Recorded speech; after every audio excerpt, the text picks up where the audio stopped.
What's going on, Bulls fans? So we had another preseason game, and this one was a little bit more difficult for the Bulls. And surprisingly, the almost all our main starters played at least about 30 minutes, which is a lot in preseason. And this was a tough one coming down the stretch for the Bulls.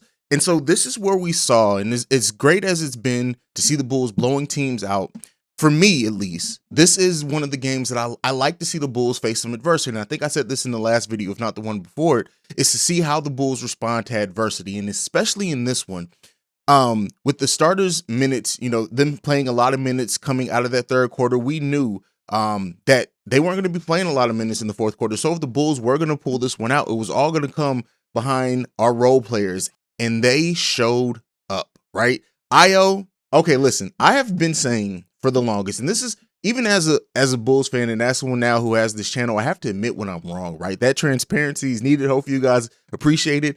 I had been saying since the Bulls drafted Io, he was probably going to start in the G League. He was probably not going to get minutes, and that still may very well be true.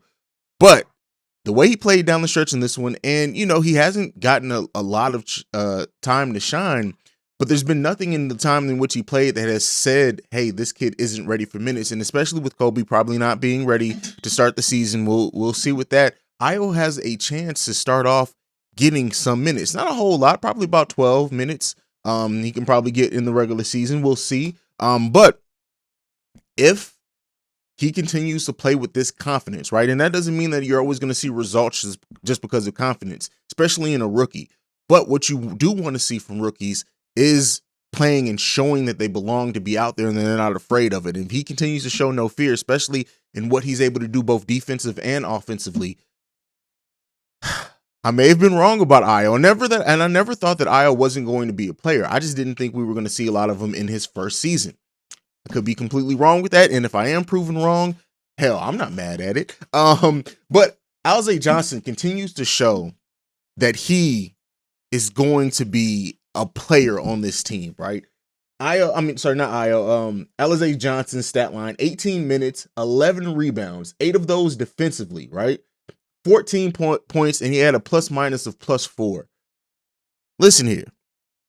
And even with that said, that is a great stat line, especially coming in at 18 minutes, right? But you had to see him play, right? This is one of the Haize Johnson is one of those players that even if you see the stat line and it's a great stat line, it still only shows a piece of what he's able to do out there. His activity, right?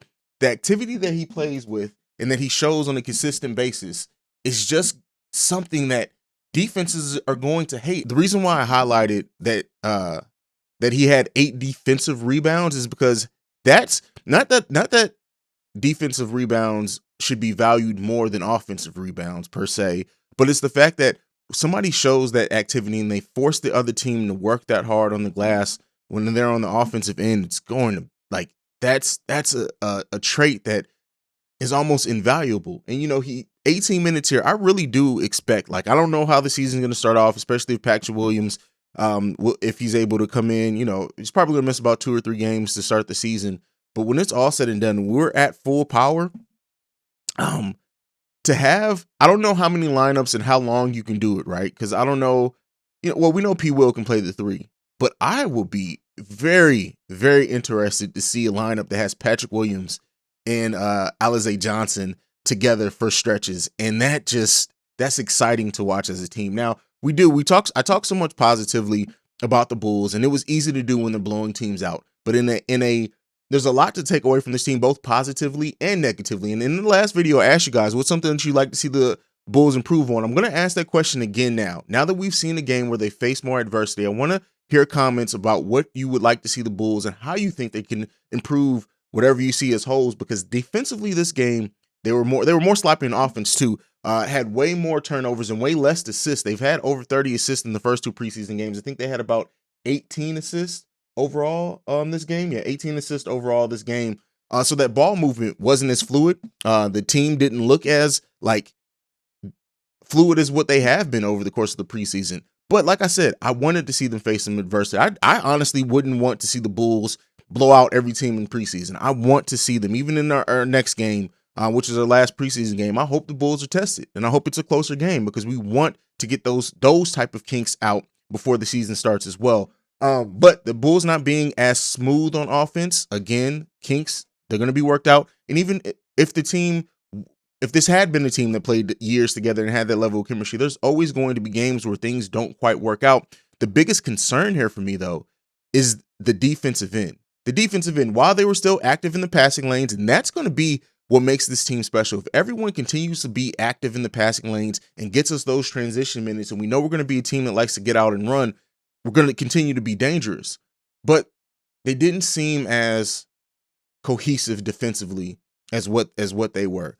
And it's still preseason, right? That preseason qualifier still gets applied to any game they play, whether it's positive or negative. But this game just, I didn't leave with as much like, damn, this team is damn near perfect feelings as I left. And, like I said, it should be like those defensive woes that we saw in this game very well may go away just by adding Patrick Williams. And I don't mean like he's going to be the only one defensively to hold us down, but I just mean just having a defensive player of his caliber makes so much easier on the rest of the team defensively.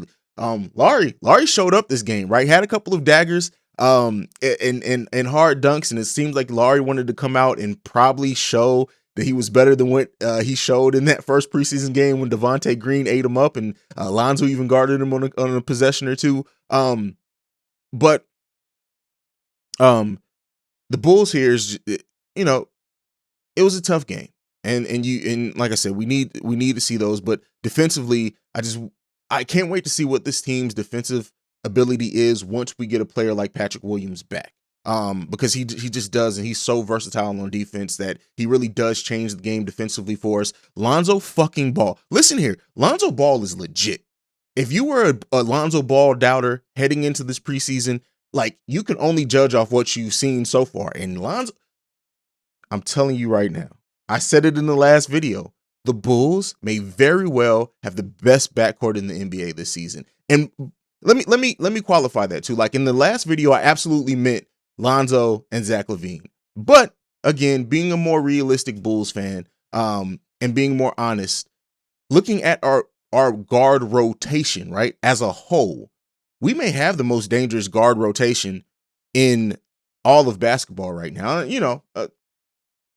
I'd have to sit down and really look at that list. Maybe that's a video I'll do later where the Bulls backcourt rotation, not just the starters, line up against other rotations in the NBA, but like really when you look at like Caruso thrown in there, Kobe, what he can do scoring wise when he comes back, but even without that, like what Io's showing, the Bulls have a very, very solid lineup in depth. But, like I said, got to point out the negatives as well as any positives. And the Bulls just defensively, those defensive concerns definitely reared their heads in this game. Also, DeMar finally having a better stat line. DeMar's preseason has been kind of, but like I said, I don't think DeMar is going to get those scoring numbers that he had over the course of his career here. But 2 for 3 for 3-pointers from DeRozan in 31 minutes, 23 points, but he had a plus minus of -8.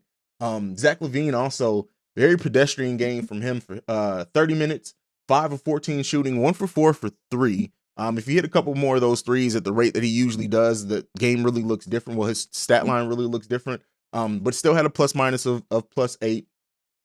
But like I said, Lonzo Ball, man, even though the stat line doesn't jump out at you, his activity, just seeing him out there on the court, man, it's, the players have said he just makes everything easier, and God damn it if it doesn't look like it's true. Vucevic really still being active in the passing lanes as well. I already said that that's going to be one of the things that makes this team stand out and makes our offense more dangerous when we play in those passing lanes. But overall, the Bulls pulled out the win. And that's the positive to take out of this, is that in close games last season, we didn't always know if the Bulls were going to pull out the win, right? There were so many games that the Bulls lost last season that they were in, and they just couldn't pull it out down the stretch, or they blew big leads.